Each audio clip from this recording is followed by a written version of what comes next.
Hi everyone, welcome back to the channel. Today we thought we'd bring you a video on 12 volt TV operation when your RV doesn't have one. We also thought we'd do something different. We're actually shooting today on a Samsung Galaxy S22 Ultra phone using the director's mode. So you'll actually be able to see me and the items that I'm describing.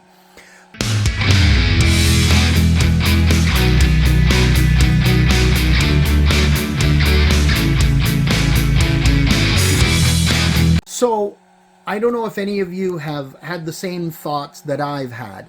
I have a newer RV, the 12 volt connections are gone, manufacturers aren't putting those in, but I occasionally stop in the odd Walmart or a truck stop on a long trip. And after I've had dinner, I like to sit, watch a little bit of TV. As you'll notice right now in the video, the TV is running. It is running on 12 volts. And that same 12 volt connection is powering my Fire Stick so that I can watch things like Prime Video, YouTube, Netflix while I'm chilling just before I go to bed. A nice way to unwind, especially if you've been driving multiple hours and have pulled over for the night. So I thought I'd bring you the little trick that we're using to enable the 12 volt, because it can be relatively simple. Now, first disclaimer I'm going to make, if you're not comfortable with electrical, you're not sure what you're tapping into, don't do it. Take it to your local dealer, ask them to do it, or get an electrician to come in and do the work for you. It's pretty quick, so it's not going to run you an arm and a leg to do it.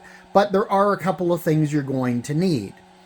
We are lucky enough, and I will post up in the corner of the video a picture of this Jensen 12 volt radio. That's what gave us the idea. We already have a 12 volt radio that'll run DVDs, CDs, music on 12 volts, as well as when we're plugged into shore power. And I thought, in the old days, that same connection is where they would put the 12 volt, pull the 12 volt power from. So we went out and purchased a 12 volt wall socket, which I'll post a picture of it just so you can see it because it's already mounted. And you're going to be able to buy it from your local dealer for $12, $13 kind of Canadian range, a little less in the US. And then what you're going to want to look for, we've already pulled the radio, and there's two connections you're going to want to look for. One is your ground, and the nice thing is on the radio, it should be marked ground. The other connection back here is our 12 volt power. And we've already spliced the lines. I'm not going to bore you with that. I wanted this to be a shorter video so it could be done. We've already taken the lines, taken the connectors off, wound the wires together, put on new crimp connectors, and use the 12 volt crimp connectors. Don't be using Moretz or thinking that you're gonna electrical tape it. Go get the proper connectors. Again, your dealer can help you out with that. We made those connections and we're actually testing the TV. Now the other item you're going to need is some sort of inverter. This is ours. We went out to the local Walmart, purchased a Sosh 200 watt inverter. And there's a number of inverters out there. Just look at the rating of your TV and look at the rating of the inverter. Now, a number of these inverters will only go to 120 watts, 130 watts, and a large screen TV like this is going to need about 160. But when it starts up, it is going to draw more. So this Sosh inverter, which has 310 volt plug-ins and has 4 USBs. So right now we're actually just powering the Fire Stick off the USB rather than using the 110 plug. Just something extra I wanted to try because that draws less power. This is a 200 watt inverter with a max rating or a peak rating of 250 watts. So you're going to hear the fan inside running to cool the electronics. You see the TV is powered up, and that will give us the ability to watch TV. That's a couple of simple solutions if you like to do some dry camping. However, remember, one battery might not be enough if you're going to be running lights, watching TV, because you will draw on it, depending the type of battery you have, the size of battery you have.